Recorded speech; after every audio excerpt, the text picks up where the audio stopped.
Forward and complete the lines, leave no gaps in the khutbah, just as you would leave no gaps in the salah. Don't lean against the wall unless you have physical disability. Just come forward and you complete the lines.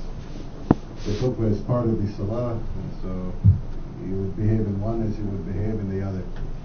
We thank Allah who has gathered and guided us here up to this very moment where we develop the deepest wisdom that is available to any man. And that is the wisdom to put our forehead on the ground in sajda to Allah subhanahu wa ta'ala and Allah subhanahu wa ta'ala alone. I bear witness and testify, if it is my last useful act, that there is no one worthy of worship except Allah subhanahu wa ta'ala. No one worthy of our praise except Allah subhanahu wa ta'ala. No one worthy of our devotion and our obedience except Allah subhanahu wa ta'ala. I bear witness and testify that 1400 years ago, a man, a human being named Muhammad ibn Abdullah was graced with the last and final message of Allah subhanahu wa ta'ala. There will be no prophet to follow after him. I bear witness and testify that this message, which we know today as the Holy Quran, is free of any deviation, any distortion, any error, or any departure from the truth. We say these things in English because we say these things in Arabic. When we say, La ilaha illallah Muhammadur Rasulullah, which is the first article of our faith, the constitution that defines the relationship of ourselves to God, and therefore a relationship of man to man. As to what follows, one other thing I would also say, I remind myself and then you first and foremost, the khutbah should always be delivered by the person in the congregation who is the best among us. So I ask that Allah subhanahu wa ta'ala forgive that person for not standing here, and forgive me for assuming his place. As to what follows, the month of Ramadan is soon to be upon us. The estimates are that July the 20th might be the first day, although these things are always in our community a matter of discussion. Sometimes it appears that even Hamilton and Toronto do not face the same moon in the eyes of the Muslims, so we will see how all of this shakes out. But at the end of the day, at some point very soon, to focus on the positive, Ramadan will start. Ramadan is one of the 5 central pillars of Islam. You just heard about, of course, the Shahada. We all know about the Salah, 5 times daily prayer, which is the second. Then we have Ramadan, we have Zakat, and of course we have Hajj. So Ramadan fasting is a very, very, very important pillar in Islam. I wish to talk a little bit about this from perhaps a unique perspective. But first, the basics of the matter. The month is 29 to 30 days. During the daytime, which is the time indicated after the Fajr prayer, or after the Suhoor, if you like, there's no eating, there's no drinking, there's no smoking, there's no interaction with one's wives, the opposite gender, if you like. There is no bad language, there's no lying, there's no backbiting. It's not simply a matter of allowing food and water not to pass down your throat. It is a matter of not allowing bad things to come in the other direction from your throat, from your mouth and from your tongue. It is a matter of restraint. It is a matter of increased devotion and understanding and awareness of God. We say that in Ramadan, many Muslims we see emphasize aspects of it which are recommended, but nafil, not fard, but nafil. So for example, Tarawih prayers, which were instituted in the time of Khalif Umar al-Khattab, as 20 rak'ahs anyway. This thing is a very good thing, Tarawih prayers. It's good to see Muslims praying Tarawih. It brings joy and happiness to our heart. I see any Muslims in the masjid. But if you pray your Tarawih prayers, but you don't pray your Fajr prayer on time, you're missing the point of all of this. Because Fajr is compulsory at a certain time, and Tarawih is nafil. Similarly, we see many Muslims who show up to the Eid prayer. They don't pray their Fajr prayer, they don't pray their Zuhr, the Eid prayer, which is actually optional. They miss the 5 daily, which are compulsory. Or they don't come to Jummah, which is compulsory. But they show up to Eid and they feel this connection. So we are happy that any connection from man to God is good. Any connection is good. But in this deen of Islam, some things are compulsory and some things are optional. It's good to do the optional, but first make sure you do the compulsory. And so this is just an important initial bit of advice. So, most of us, as Muslims of a certain age, we understand the basic principles of Ramadan. Allah subhanahu wa ta'ala has revealed in a verse that fasting was prescribed among you that you may know self-restraint. Restraint. Restraint is an English word, and in Arabic there are many words that kind of shade at what its meaning is.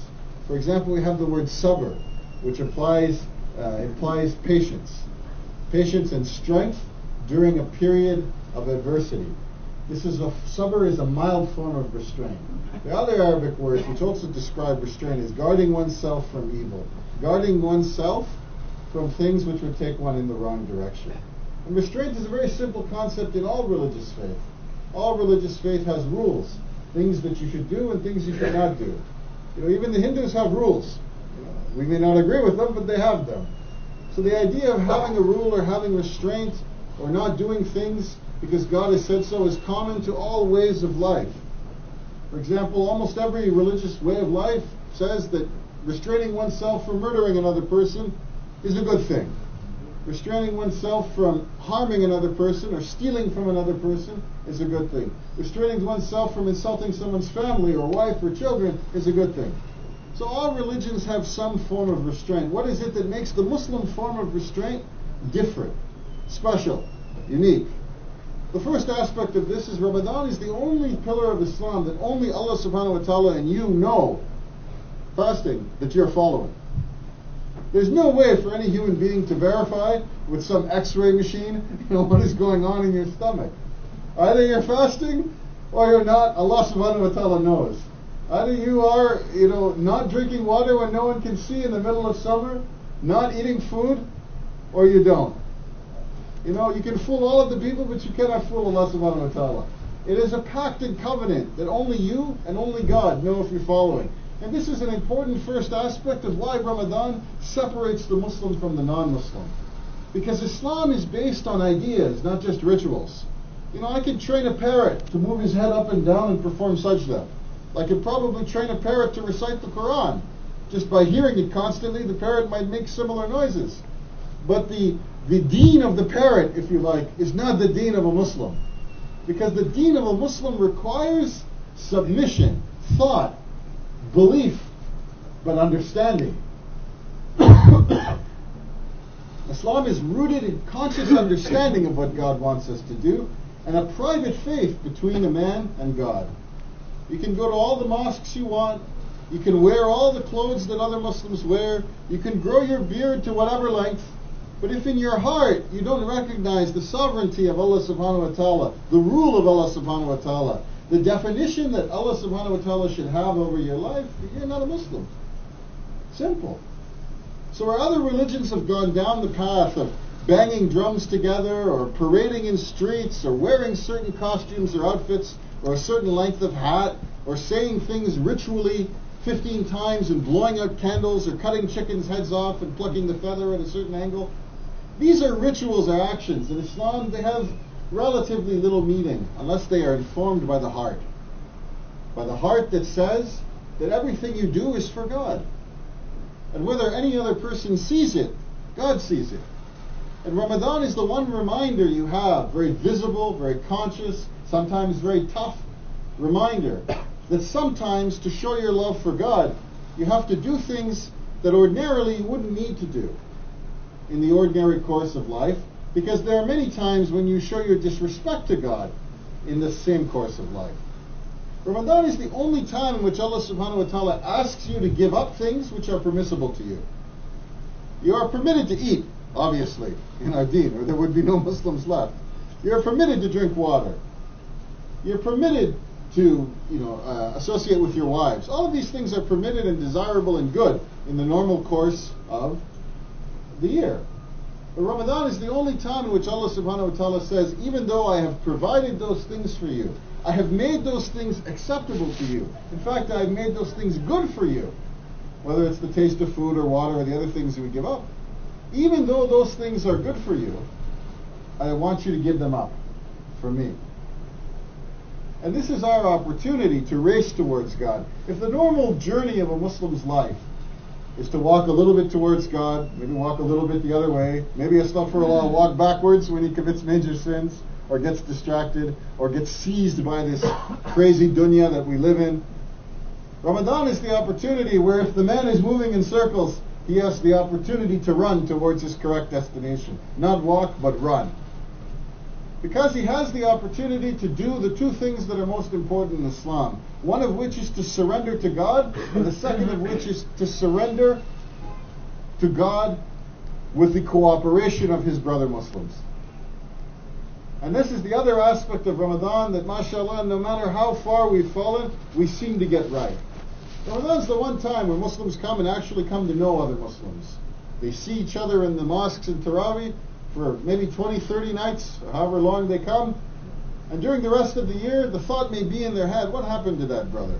How is he doing? How is his family? How is their children coming along?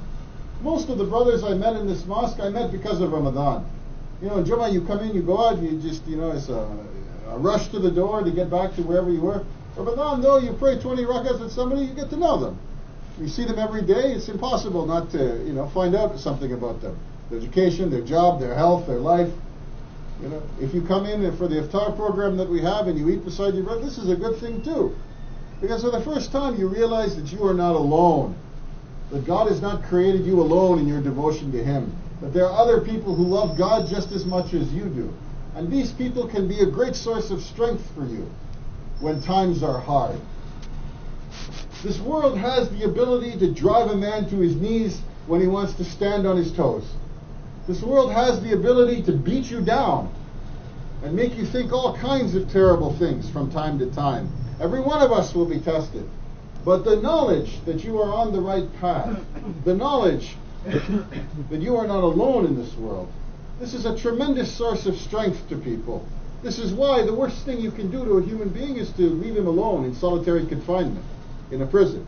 Even in a prison, they think it's inhumane to separate a man from other people, even if they have to do it for his own safety. Because we are born not only racing towards God, but we are born with a love for each other. And without an understanding of each other, without a knowledge of each other, without a sense that we are on some shared journey, this deen becomes much more difficult than it has to be.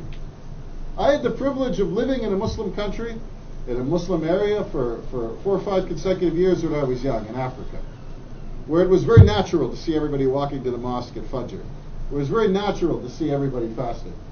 It was natural to see people greet each other with Assalamu alaikum, and to see men and women, relating to each other in a respectful way, and children respecting their elders, and elders being kind to people. Whereas natural, if you were lost, just walk into somebody's home, and they would feed you and take care of you, and send word to your parents that you were now found, if you were in a strange part of a city. If I had only grown up among non-Muslims, and you told me that this was what life was like among Muslim people, I would never have believed you. I would never have believed that someone could be so kind to strangers, that someone wouldn't care about the color of another man's skin. All of the people who I lived around in Africa, they were black. I was brown. Nobody cared. They used to call us, in Hausa, there is a word, bature, for those who are not black. If you ask people, in English and in other languages, when you look at the meaning of the word black, it has a bad meaning in the history of the language, if you go back a few hundred years ago. But when I lived in Africa, I said, what is the meaning of bature? It just means lack of color. It's not a bad word. It's not an insult. It's not it's not anything. It's just a description. And this is when I began to know how much the life in the West would have poisoned me. Because even the words we use to describe each other have some element in this language of disapproval and disrespect. But in other cultures, this was not the case. I lived among Muslim people in Africa, and one day I had a nice pair of shoes because we came back from Canada. And one of the boys in my class used to walk around barefoot. He said, you know what?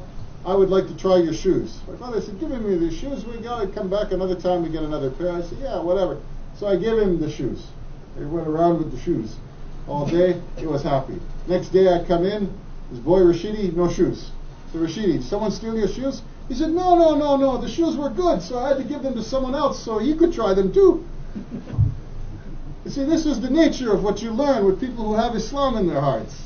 There are people, they have no therapists, they have no, many of the people I went to school with, they would eat just a cup of cocoa. They called it pap. A cup of cocoa, pap, that's it, and a little slice of bread. Our teachers, my father used to give us oranges and mangoes when we went to school, so that when the teachers weren't looking, because the teachers were so badly paid, we would leave, an orange or a mango at their desk early. So when they came, they would know that it was for them, but they never had to feel shame, to go to the student and say, okay, this student gave me the mango, maybe I should give him a different grade. They are teachers. And these teachers used to study late into the night. These are in some of the best schools.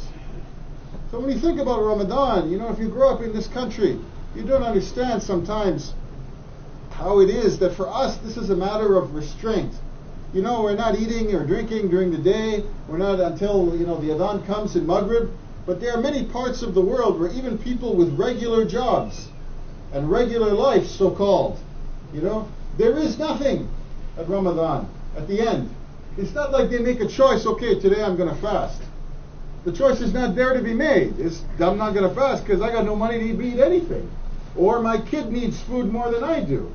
Many of the places you see, like in Africa where I live, men are strong. I mean, I'm not trying to be strange, but they all look like they lift weights. You see Nigerian men, they all look like they're bodybuilders, even at 13.